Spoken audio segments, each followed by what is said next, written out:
Hai teman-teman, balik lagi dengan saya Salma Azhar Fadilah dengan NPM 102222013.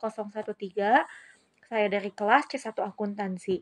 Pada kesempatan kali ini, saya akan membahas materi mengenai e-commerce. E-commerce ini merupakan kata yang udah nggak asing ya bagi kita semua.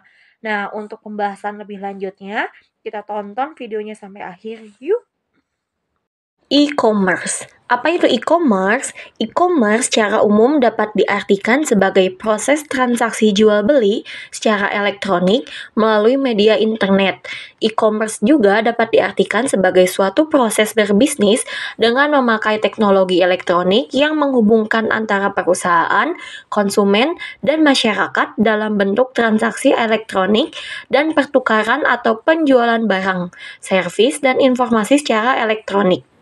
E-commerce sendiri memiliki faktor pendukung. Yang pertama yaitu cakupan yang luas, yang kedua yaitu proses transaksi yang cepat, yang ketiga e-commerce dapat mendorong kreativitas dari pihak penjual secara cepat dan tepat, dan pendistribusian informasi yang disampaikan berlangsung secara periodik. Yang keempat ada e-commerce dapat menciptakan efisiensi yang tinggi, murah, serta inovatif. Yang kelima, yaitu e-commerce dapat meningkatkan kepuasan pelanggan dengan pelayanan yang cepat, mudah, aman, dan akurat. Selanjutnya ada jenis-jenis transaksi. Yang pertama yaitu business to business atau B2B. Yang kedua ada business to consumer atau B2C. Yang ketiga ada consumer to customer yaitu C2C. Yang keempat ada customer to business yaitu C2B. Yang kelima ada non-business electronic commerce. Lalu yang terakhir yang keenam ada intra-business organizational electronic commerce. Selanjutnya, ada jenis-jenis konsumen dalam kegiatan transaksi e-commerce. Yang pertama yaitu konsumen individual. Konsumen ini lebih banyak diperhatikan oleh media. Yang kedua ada konsumen organisasi. Yang ketiga ada konsumen yang paling banyak melakukan bisnis di internet, yang terdiri dari pemerintah, perusahaan, swasta, reseller, organisasi publik yang bertindak tidak semata-mata konsumtif sebagaimana layaknya konsumen akhir. Selanjutnya ada keuntungan e-commerce terbagi menjadi 3 macam. Yang pertama keuntungan produsen. Keuntungan bagi produsen yang pertama yaitu lebih aman membuka toko online dibandingkan membuka toko biasa. Yang kedua tanpa batas-batas wilayah dan waktu. Yang ketiga revenue stream yang baru yang mungkin sulit atau tidak dapat diperoleh melalui cara konvensional. Yang keempat meningkatkan market export. Yang kelima menurunkan biaya operasi. Lalu yang kedua ada keuntungan konsumen.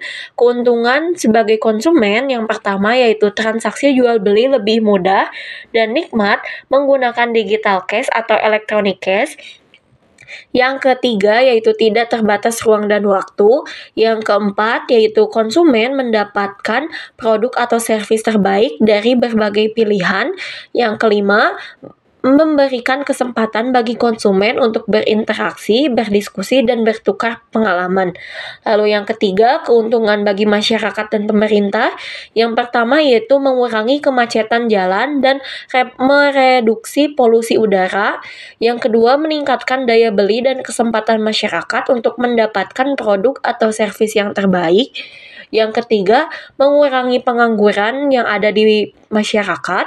Lalu yang keempat, meningkatkan daya kreativitas masyarakat. Selanjutnya ada masalah-masalah hukum yang terjadi pada e-commerce.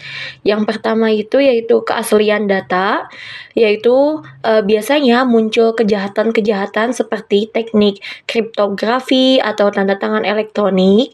Yang kedua ada keabsahan atau validity, yaitu sebuah informasi. Efek validitas atau keberdayaan hukumnya tidak dapat ditolak semata-mata atas dasar karena ia dalam bentuk data message. Yang ketiga ada kerahasiaan atau privacy. Kerahasiaan transaksi bisnis dan informasi apapun yang dipertukarkan harus disimpan dengan baik. Yang keempat ada keberadaan atau availability, yaitu memastikan keberadaan barang atau stok barang tetap ada di e-commerce. Baik, cukup sekian yang dapat saya sampaikan. Mohon maaf apabila ada kesalahan dalam penyampaian kata. Terima kasih. Sampai jumpa pada video selanjutnya. Bye.